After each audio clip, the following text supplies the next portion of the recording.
Hello and welcome to my commentary on your Google Hangout 1 for the group consisting of Nahrya, Justin, and Valerian.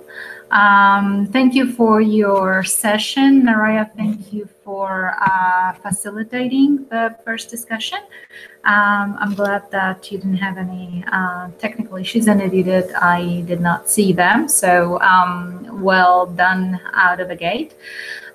So let me give you a little bit of a context for your discussion and touch up on some issues that you talked about. So with respect to question about the elements of intelligence that were available to the intelligence community members in spring and summer of 2001. And you had a really good conversation about the fact that strategically, the attacks of 9/11 should have not been a strategic surprise, because as the 9/11 Commission report showed, there were a lot of pieces of the puzzle, so to speak, that were available, and a lot of actionable intelligence that were available to different members of the intelligence community. And that being said, you had a discussion on the lack of imagination and the fact that, we couldn't have predicted that, somebody is going to fly planes into, there was, a paradigm shift of somebody flying planes into the buildings.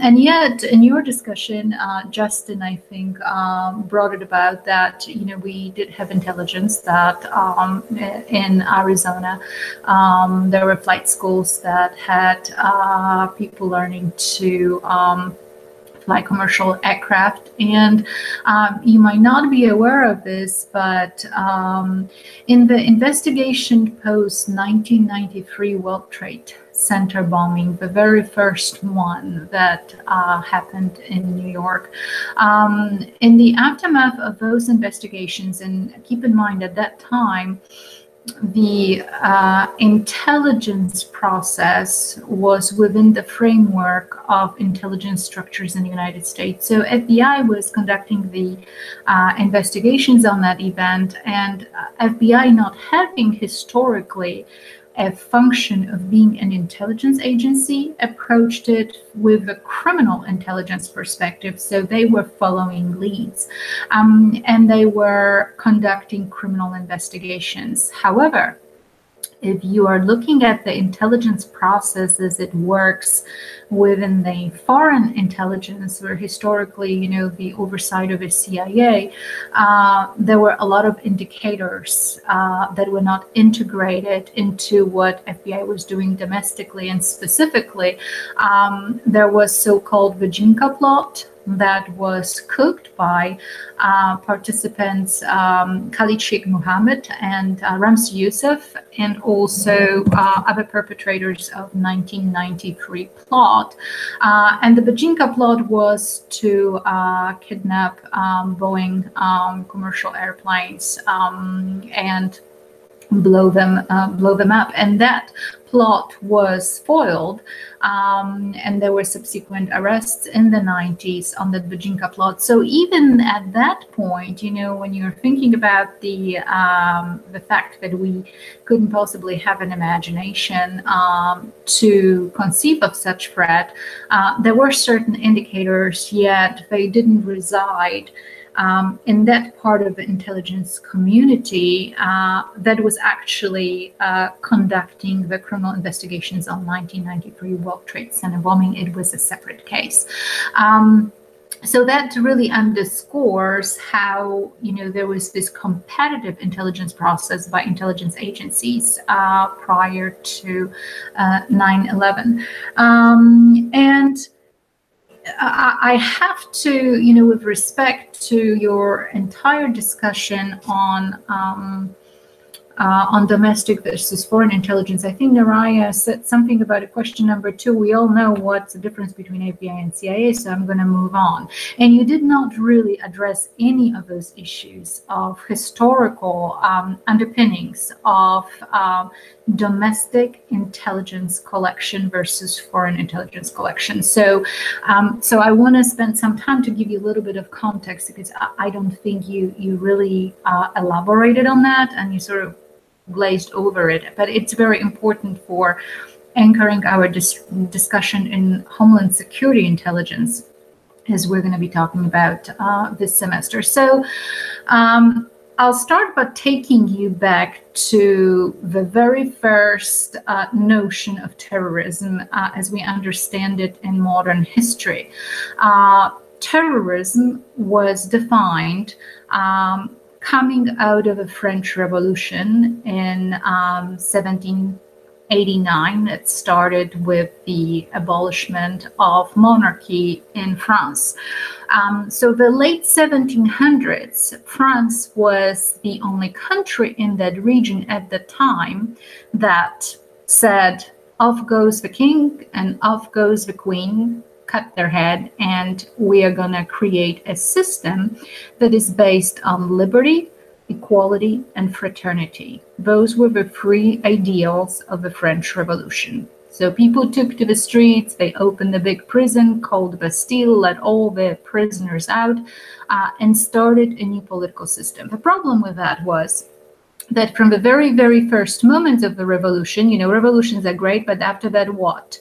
You had for centuries a system that developed organizations, that developed resource management, that developed some kind of power structures that sort of functioned for many centuries. And now you've got a new model and you don't have anybody to sort of fall back on. There is no book how to create a country that is a republic. And so the thinkers, phenomenal thinkers at the time and leaders of the revolution, one of them being Maximilien Robespierre and the other one being Danton, realized the vulnerability of the new republic because the neighboring countries still had kings. So, of course, those kings would be very threatened that that other French king just got killed, and they're going to have the same mess on their hands if the people really like that whole idea of liberty, equality, and fraternity. So there were external factors, but also as the revolution progressed, it sort of lacked direction. It needed to sort of have a playbook, and soon social issues arose, and particularly with peasants in France who decided that this new revolution was all great and nice, but it was not changing their lifestyle very much, because before they had to feed the king, now they have to feed the revolutionaries, because there was no structures for, who is going to contribute what in a society, how the production is going to work and all that. So those thinkers of the revolution, those big revolutionaries, had really wonderful ideas, and they knew that republic was very vulnerable. So in the name of the security of a republic and the security of those ideals that they established, revolutionary, they created the Committee of Public Safety. The Committee of Public Safety was, in a true sense, first MI5. It was the structure to collect intelligence on citizens to make sure that there were no dissenting voices that wanted bad, like the peasants, for the republic, because those were not good. You already have those external pressures. You're trying to survive as a republic, and now if you have an internal unrest, you've got to make sure that you protect that new baby somehow.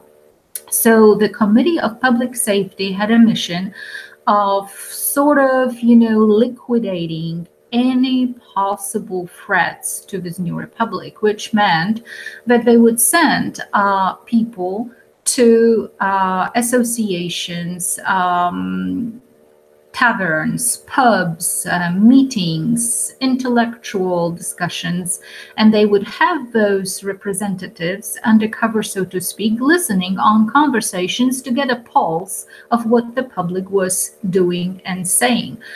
And if the public was doing or saying something subversive to the republic, then they were enemy of the state.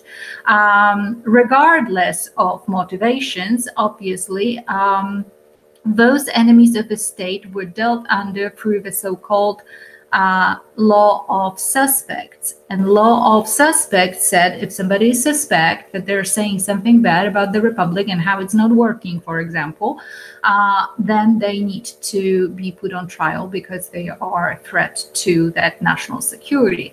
And as a consequence, those trials were because those people suddenly, a lot of people were unhappy with the status quo of the day.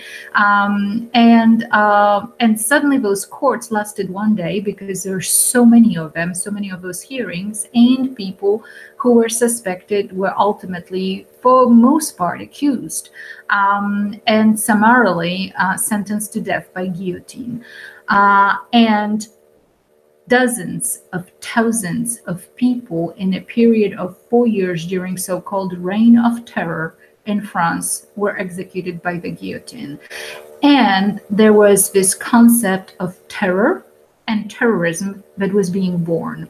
So the first notion in modern history of terrorism comes from the state-imposed terror to safeguard the national security through the use of domestic instruments that had as a primary objective listening of what people think. And the way they think was considered subversive to the new system. So fast forward to another revolution, which was the Russian Revolution 1917-1918. It was a very similar process. The Tsar and the Tsar family were abolished and summarily executed in a very, very big bloodbath. And you had the masses that now received the ability to govern.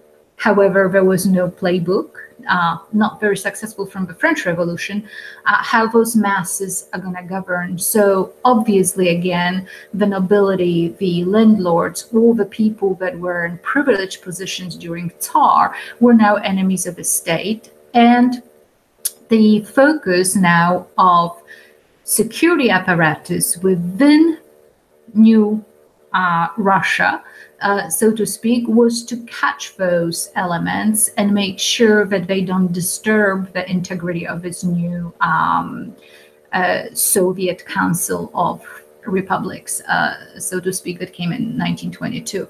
And another reign of terror started in Russia that ended up in exiles, in gulags, in all those really horrible abuses of power and executions without trials by the very famous domestic security police called NKVD, which later became infamously the KGB during the Cold War era.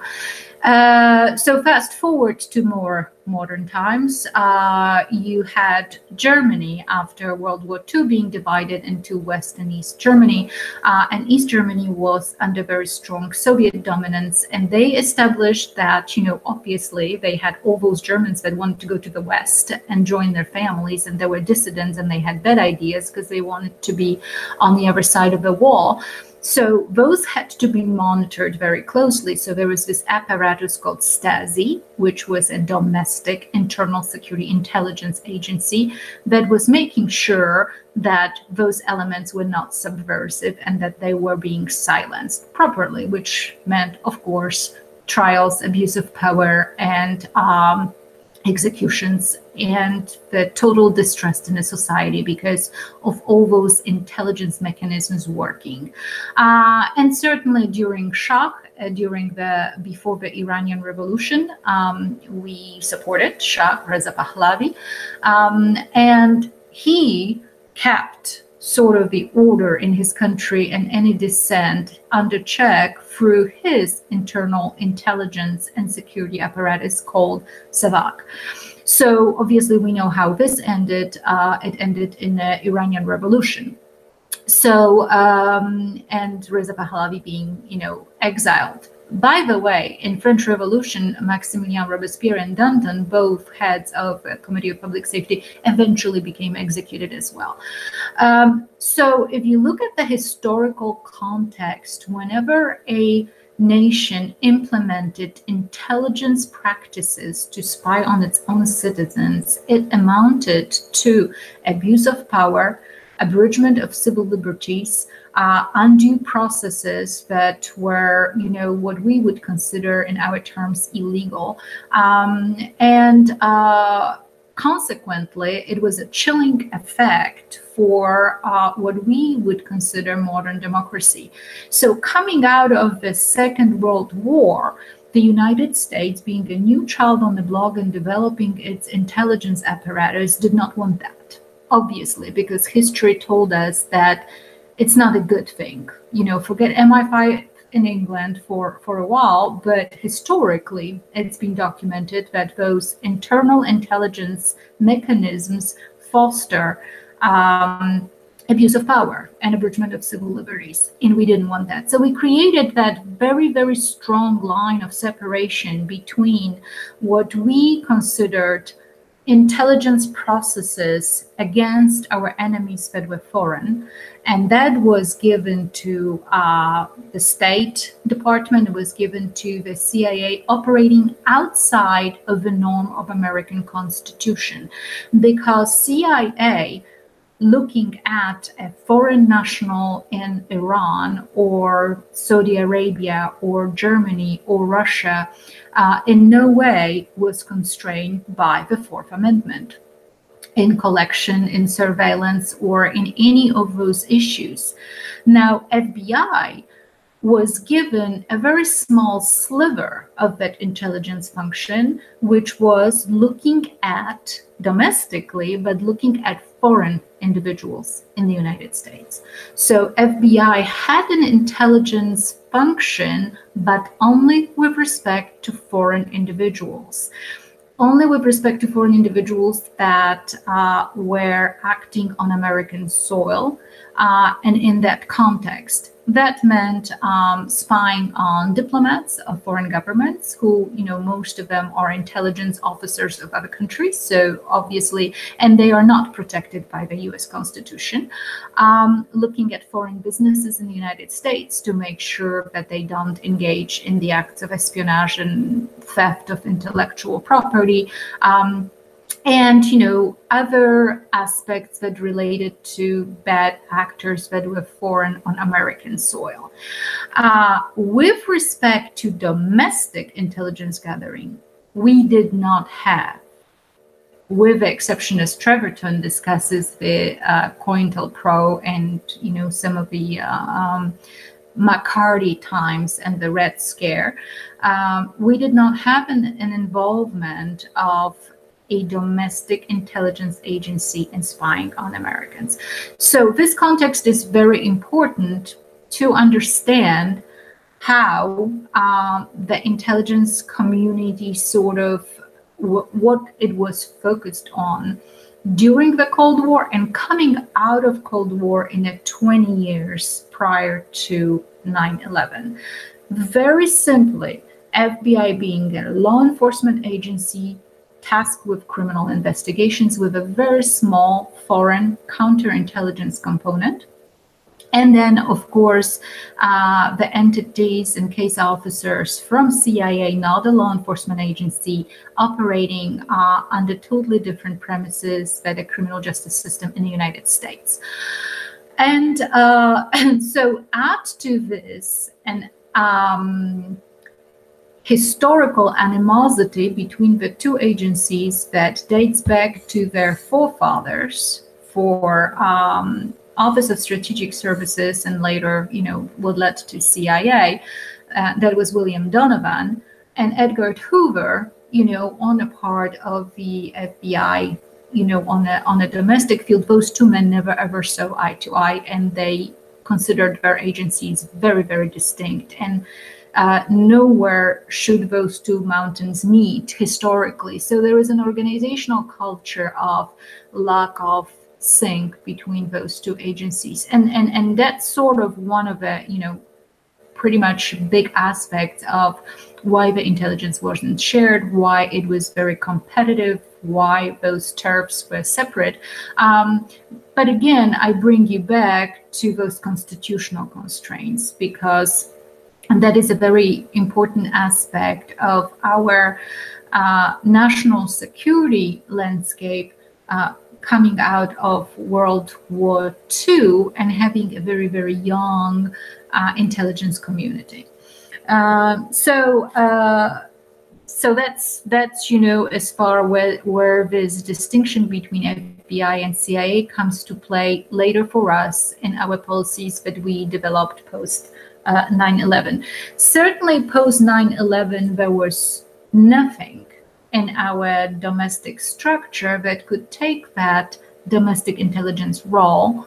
And because FBI already had a little bit of it for the foreign counterintelligence, it seemed logical. And there was a very, very strong leadership of Louis Freeh at the time in the Bureau, that they were considered a,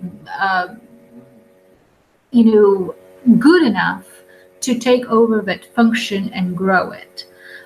Now, of course, that will bring us to our discussion later, whether we should have a separate domestic intelligence agency such as MI5 that we do not have, even though FBI has now that oversight of domestic intelligence collection and processing, in addition to foreign counterintelligence. So with your discussion on false positives, that links very directly to that. False positives, which means how many fish do we have to catch in a net before we get that one fish that actually is a fish that's bad. False positives don't matter that much in a foreign context, because do we really, if we are not constrained, well, they don't matter until there are intelligence failures, right? Because then it becomes scandalous, as you will find out later, for the during the events such as Bay of the Pigs invasion or other covert actions by the CIA when they failed. Now, that was a big issue, but generally on a blue sky, when nothing leaks and nothing fails, we are not certainly preoccupied that many Russians or Germans or Saudis are on our watch lists, because again, if they're not bad actors, then we're not really concerned with them. We're not concerned with our constitutional rights.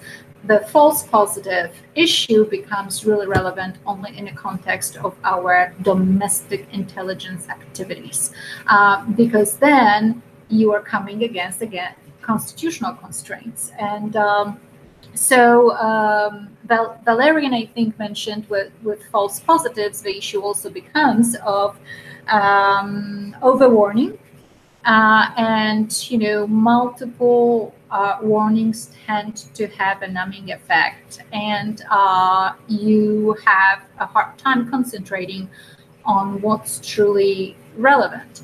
A perfect example of that is so-called a BioWatch program. I don't know if you're familiar with it, but BioWatch and BioShield were two CBRN detection programs instituted post 9/11 with respect to weapons of mass destruction. And the BioWatch program was the one where you take, in major cities, US cities, you have those Environmental Protection Agency filters that filter air.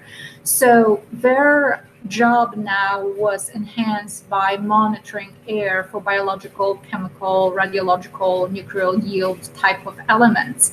And certainly the program was instituted and those tests are being run, but they come about in a lot of false positives because biological agents are in the ground. For example, in Texas, there is anthrax in the soil. There is tularemia that is endemic to this region, which means in the Texas region, we've got tularemia as a bacterium. And so it can get picked up on those filters as well. And in fact, in the early 2000s during the Super Bowl, there was a big false positive. You know, now you have a big security event and you pick up a biological marker on those filters. And, you know, again, it turns out it's a false positive. So you go through a lot of those false positives and nothing happens. And certainly that numbs the ability to heed the warnings, and you know, a complacency sets in. So false positives link from the DOS discussion to big data collection, and certainly in the noise, you know, it's becoming increasingly difficult to distinguish those relevant pieces. And I thought that you made a really good link to this in your discussion. Domestically, Justin, you know, when we talked about the CIA and FBI distinction, I think Justin had some really good insights on the hyper vigilance and false positives being linked to profiling. Again, you know, profiling is nothing new. France revolutionaries profiled, Russian revolutionaries profiled, Stasi profiled, so hypervigilance, you know, increases based on, you know, the amount of data you start collecting if you are casting a wide net without very specific requirements and very relevant bits that you're looking for. And with intelligence, it's very difficult. With criminal intelligence, it's a little simpler because it's more of a puzzle set. In criminal investigations, you're putting together a puzzle.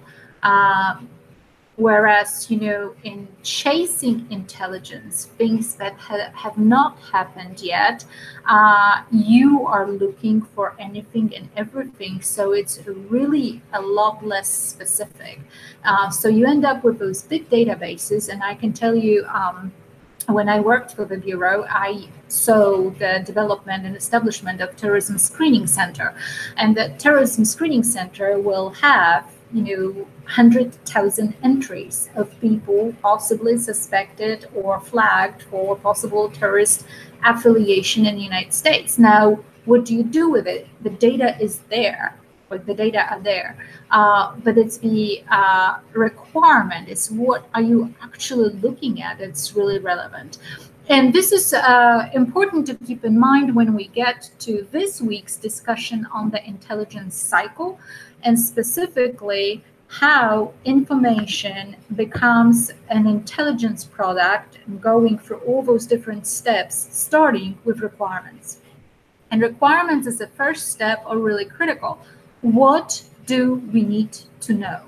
And being specific enough where you are fishing for a specific fish and not for any fish in the ocean, so to speak. And I can compare the requirements to, you can all do your capstones. There is a question this week on one of the discussion board questions relating to research. But if you don't have requirements that are specific, then it's like you don't have a research question for your paper or for your capstone. If you don't have a good research question, you don't have a good research process. And it's very hard to get through all those steps. And that's why it's very, very important that when you decide you want to study something or you want to write about a certain topic, you know specifically what you want to find out. You want to know what your problem is, what problem you're trying to solve specifically. If you say, you know, I want to study human trafficking, and what about it? You know, what do you want to study about human trafficking? Your research question has to be very centered in order to give you, generate good data. And it's very similar with those requirements that are first cornerstone of the intelligence process. And, you know, more to come on the intelligence steps in the course. You had some discussion on difference between information and intelligence. This is a very important discussion for the Homeland Security enterprise. Is intelligence conceived in its classical sense as going through all those different steps the same as information? And of course, we argue that, all intelligence is information, but not all information is intelligence. And I believe that Justin brought about the concept of fusion centers, and that might have been in your discussion about how the federal intelligence community is different from local law enforcement intelligence capability. I think that one of the key issues here is the levels of separation. So if you look at the actors in the intelligence community, they represent, very heavily the Department of Defense, and then you've got all other federal agencies or departments that are represented. And those people or those structures do not really have a very specific presence in a community or among the civilian population and business, which is what we understand the Homeland Security enterprise to be, right? It starts at the very local level. So when we look at Homeland Security intelligence processes, we're starting, from the bottom up.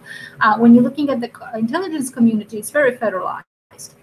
So because, of course, it grew out of the national security concerns, so external threats versus, coming from the inside.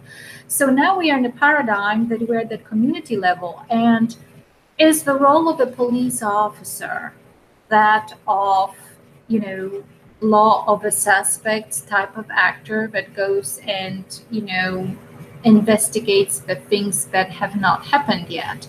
And that's very problematic. Or the challenge here is that being, and that, Valerian and Justin, being in the community, you are involved, you live there, your children go to school there, you talk to those businesses, you interact with them on continuous basis. So you are very, very close to that social contract. You're very close to that social trust at that community level.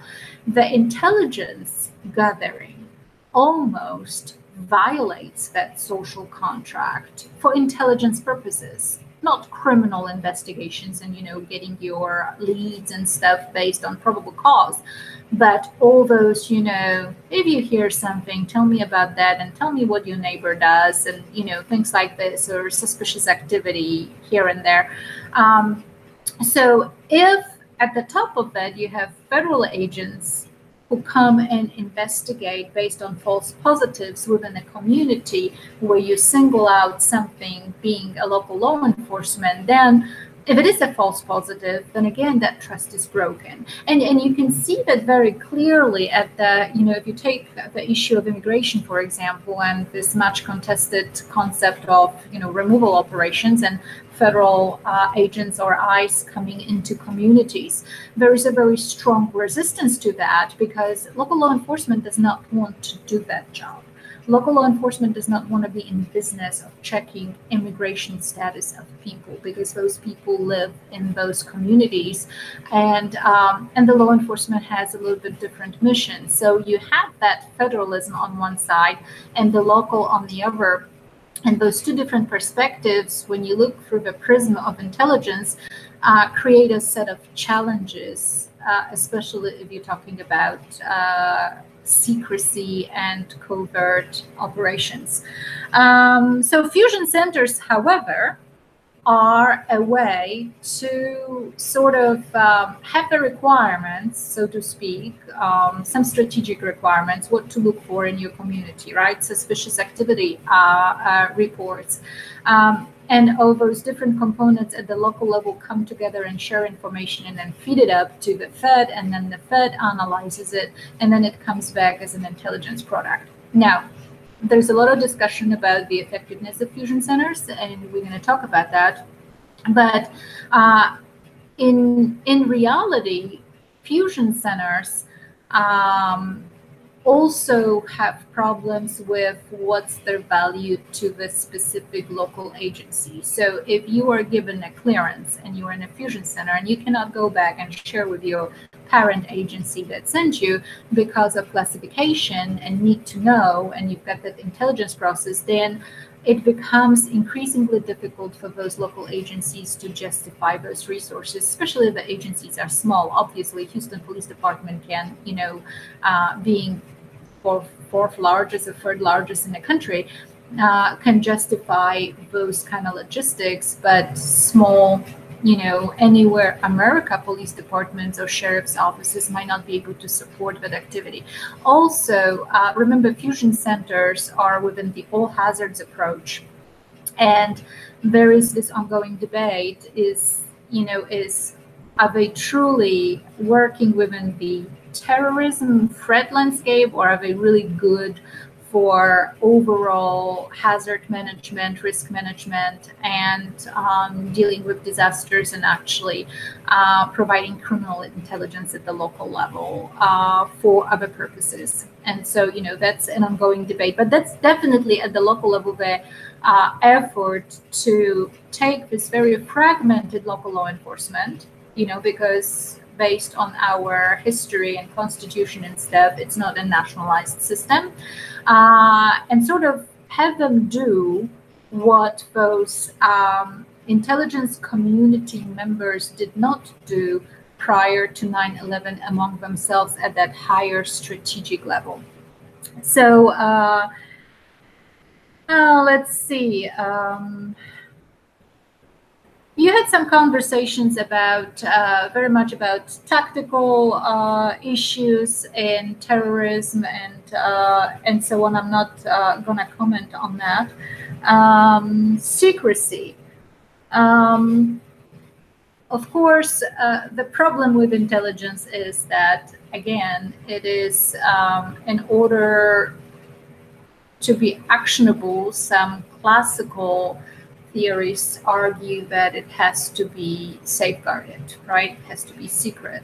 So if intelligence is inherently secret, but it doesn't lend itself to public scrutiny, so at the domestic level, when you're talking about the collection against the U.S. subjects, then that creates an issue. You've got leaks, you've got failures, you learn from those. But if those don't happen, or if they are not made public, then those processes, if they are not transparent and available to the public might not be supportive of them.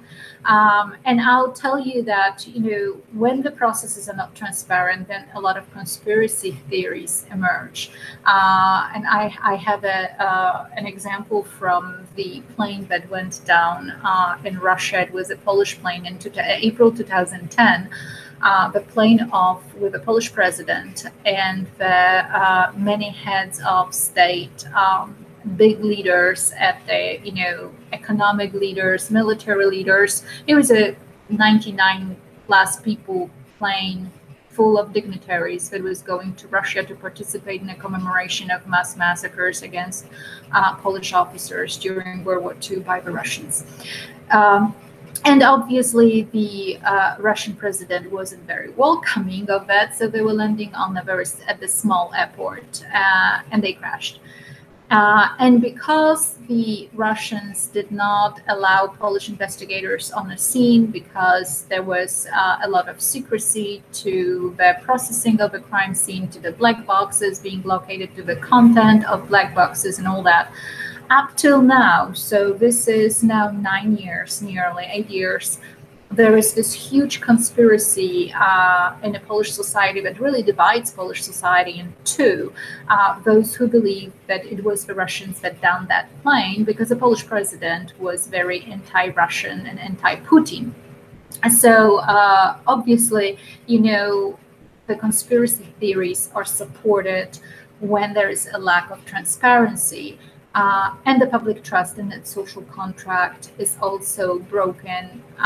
And the intelligence process secrecy component, is a big part of it. Something that, you talked a lot about, you talked about probable cause and the requirements in the legal system, sort of defying the intelligence gathering against American people. And I think that it's very important to stress that human intelligence, and we're going to talk about different collection disciplines, but human as being very traditional from the Cold War era method of collection, comes from different sources for intelligence purposes that are in a classical sense, that foreign intelligence, and different for criminal intelligence. So for criminal intelligence, typically, you work confidential informers, and confidential informers, or CIs, are recruited among people in a criminal justice system who are either subject of investigations, who are looking at certain sentences and who plea out, or who strike a deal to report or provide information. This is you got that in all the RICO cases and organized crime and stuff like that. You use confidential informers to support your criminal investigative process. Those are people that are motivated by something totally different than the sources in your traditional intelligence collection. In traditional intelligence collection, again, that for us in the United States is associated with foreign intelligence, is those people are called assets. And they come and they are motivated generally by something totally different. Namely, they are against the regime, they're against the political system in the country, they're against the injustices of this world. They are seeing the American intelligence community as a sort of savior or a way out from their current situation, whether they want to emigrate to the United States, whether they want to have influence on how the future of the country is going to look. Their motivations are different. Some of them might need money or want money, but their motivations generally are very supportive of what that intelligence community is doing or trying to accomplish. So I think that's very important to keep in mind, that you develop assets differently than you develop the confidential informers. So now you again have different sources and different methods for foreign intelligence and domestic intelligence. So if you are thinking about it, culturally, for an FBI, for example, yes, FBI had assets on that foreign counterintelligence spectrum where I was. They had confidential informers on, criminal investigations, and that's where that intelligence differs, because the sources are different. People are vetted differently. The reliability might be different because of motivations that push them to share information, and I think that's important to keep in mind. And let's see, public's public, a lot of we often abandon the expectation of the privacy, and there is I think Valerian mentioned that there is a Freedom of Information Act, that you can get a lot of information, you can request a lot of information. So the secrecy, not all intelligence has to come, and I think that's a point that you were making, that the value of open source intelligence. So when we talk about collection disciplines and sort of how the landscape of intelligence has changed, I think that's a very, very important point to make, that we relied on those human assets, and somebody that was working assets, it takes a long time and a lot of investment to develop a spy, to plant that spy in a cultural context that they are working within very well. And then there's always a certain amount of very specific area of expertise they're going to have and provide. So as we're moving into the information technology and different actors operating in a dark web, and interconnectivity of those cyber systems and their globalized reach, human, in a traditional sense, as good as it is, it's very difficult to grow and nurture because it's extremely expensive, it's time consuming, and as we notice, the threat changes and adapts very fast right now. So we are looking into those different avenues for collection. And open source information coming through freedom of information, and searching databases and looking and what's out there and what people surrender, what's readily available. Those searches are maybe for human homeland security intelligence as valuable, as credible as human was during that Cold War. And this is a debate. Somebody in the military is going to be and Justin, maybe you agree that for a military, it's very difficult to rely on open source intelligence if it's not classified to the level of 10th indoctrination. And if the need to know is so cryptic that you really don't know who is at the top of it, that's not considered intelligence. And there is a traditional view on that, particularly in those guardians of national intelligence that, as you looked at this 60-member of intelligence community, are predominant gorilla in the room. And so there is a very strong focus on secrecy from the military side, because that's a tradition and that's organizational sort of legacy. But then when you look at law enforcement at the ground level and stuff, again, human intelligence is very, very expensive. And at what point are those classification systems more a hindrance in those fusion centers, for example, than they are an effective process? So I think you had a really, really good discussions here.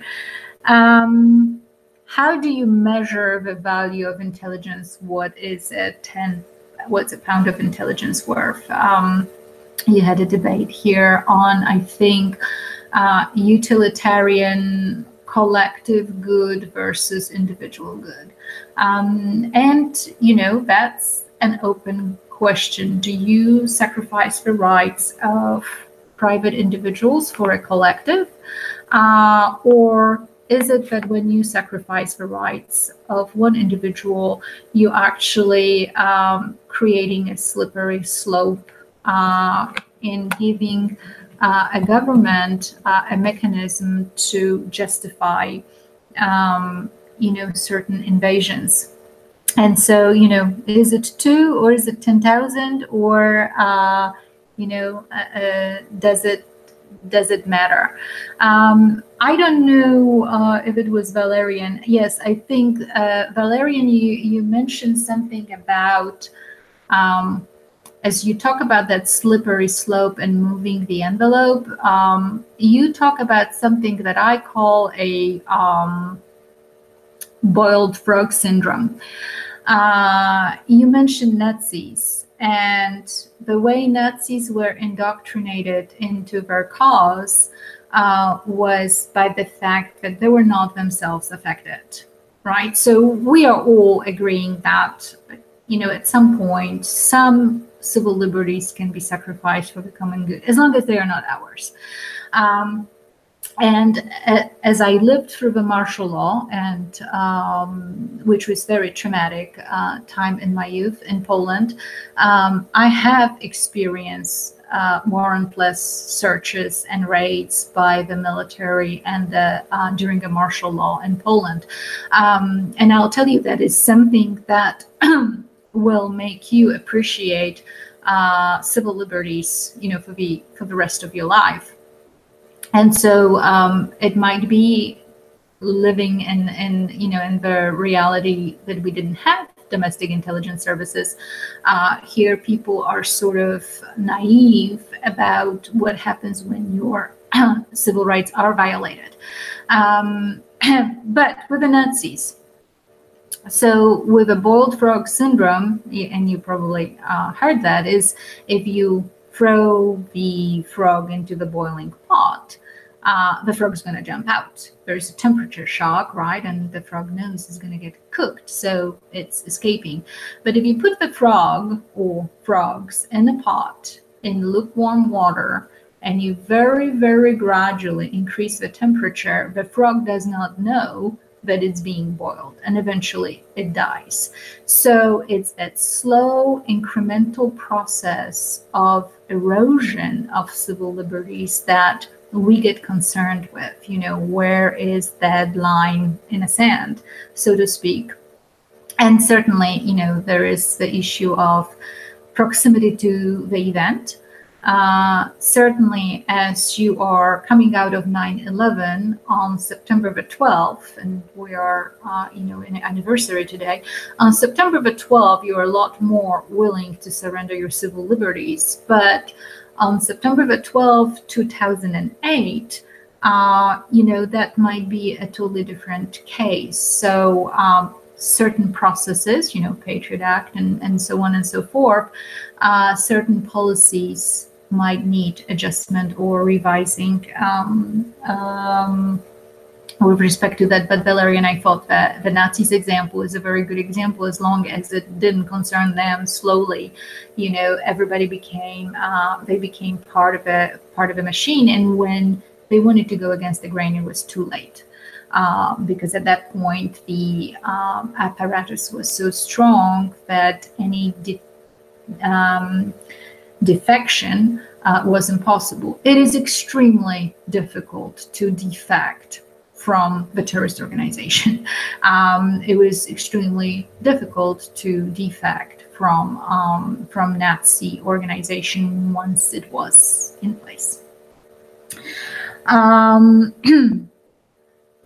So we had some discussion also on MI5 and whether it could be a freestanding new intelligence agency in the United States. I think you talked about the Brits having a lot higher levels of surveillance that they allow, CCTVs, and access to a lot more privacy of citizens that we are used to. And certainly that is stems from their history with terrorism, and particularly, you know, the separatist movements and the IRA, and the fact that they did fight the enemy from within, where, you know, our enemies in a Cold War specifically were mostly outside. I mean, they did operate in the United States, but,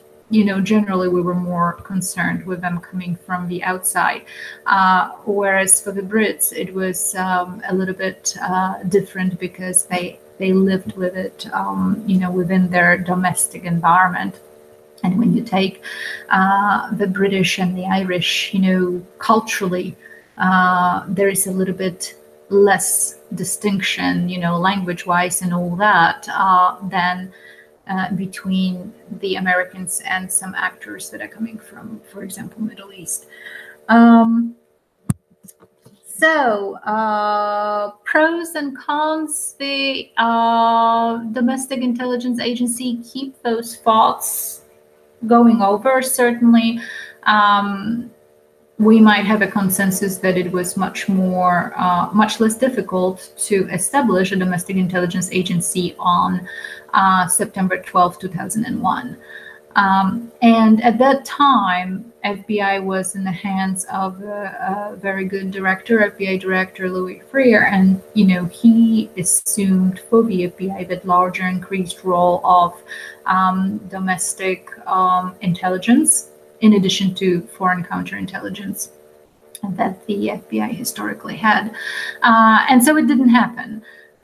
Shouldn't happen now. Now, you know, think about money, think about budget, think about what has been done in the last 17 years as far as Department of Homeland Security and all those different agencies, and this biggest reconstruction of American government since 1947, and that, probably, factors in whether, we judge the necessity of establishing another agency besides MI5, as you have seen in from Loventhal's readings.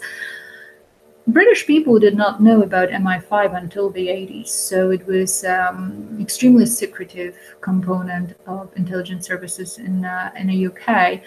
And there has been a conflicting research on MI5 effectiveness, particularly as the events of 7/7/2005 unfolded. So MI5 was not able to connect the dots either, and they had London bombings.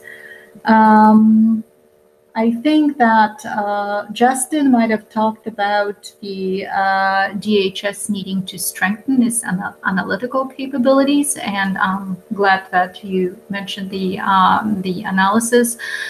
Certainly, the 2 decades after the Cold War, so in that time between 91 and 2001, 20 years, our analytical capability overall for the national intelligence was very eroded. The CIA did not predict the fall of the Soviet Union, just like they didn't predict the Iranian Revolution. So, it was another sort of, what is the purpose of an intelligence agency if they cannot figure out what's going to happen and they cannot figure out the mystery? And their existence itself was very vulnerable. There were proposals to disband CIA in the 90s, and eventually, their analysts were let go, many of them, and their analytical capability over 20 years eroded. So, fast forward to 9/11, and now we are scrambling for, that new entity to handle now domestic intelligence as well.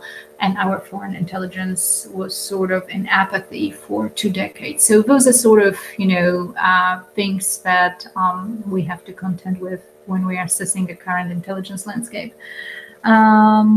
We do have enough resources. I think that was Justin was talking about, we already have those 16 members. We've created DHS, we have reorganized DHS, and now, we might be looking at novel ways of looking at, the intelligence processes.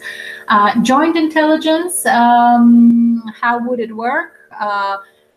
It's called fused intelligence, fusion centers. You had discussion on that. And again, the analytical revolution in, post the Intelligence Reform Act. Which part of Department of Homeland Security has an intelligence component? That's, definitely something to think about. Who is it in DHS that is that's sitting at the table of that intelligence community? Again,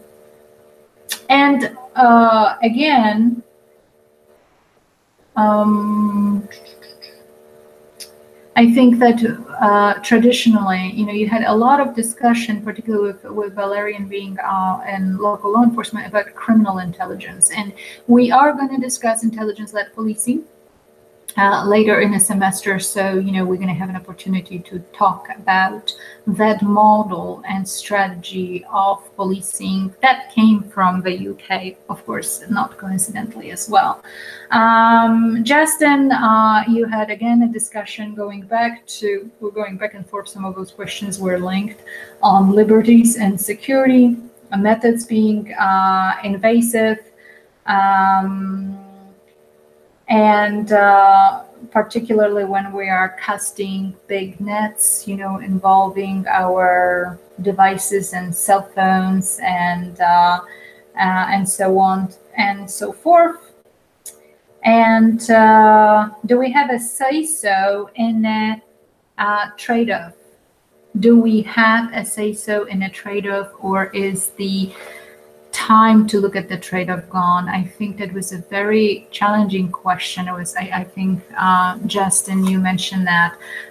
Has the train left the station, so to speak? Are we just catching up on that?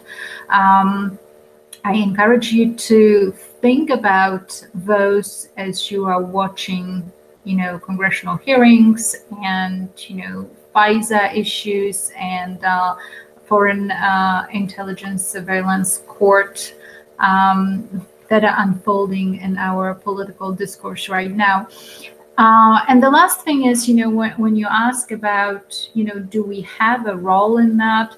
I think it goes back to that first element of intelligence process, which is requirements. And, what we ask of whom and why is really important. And so if we don't go back to this, to establishing, what we determine to be a threat, how do we measure that threat, how we justify certain questions being answered, and how we collect based on those requirements, I think those are really issues to think about as we move forward discussing Homeland Security intelligence, all hazards intelligence, all fusion intelligence, at all levels intelligence, because we have barely sort of come out of, we're still in a legacy of national security intelligence collection for threats that are external, and that's very much still a very heavy heritage, so to speak. On a domestic arena, of course, we are equipped with Patriot Act, so that landscape has changed post 9/11 as well. Again, assessing the value of intelligence and what does the pound of intelligence give you, I want you to think about, how do we measure the effectiveness of the fusion center, and what's research? What does the research tell us about it? And we're going to look at some of those issues in, I think, even in this week reading. So I enjoyed your discussions. I really like the fact that you have somebody with, coming from the DHS with a military experience, and somebody that's from local law enforcement, and somebody that is trying to put academic concepts into this, because Nahrya doesn't have practitioner experience. I think it produces good conversations, and I'm looking forward to subsequent hangouts with you. Thank you.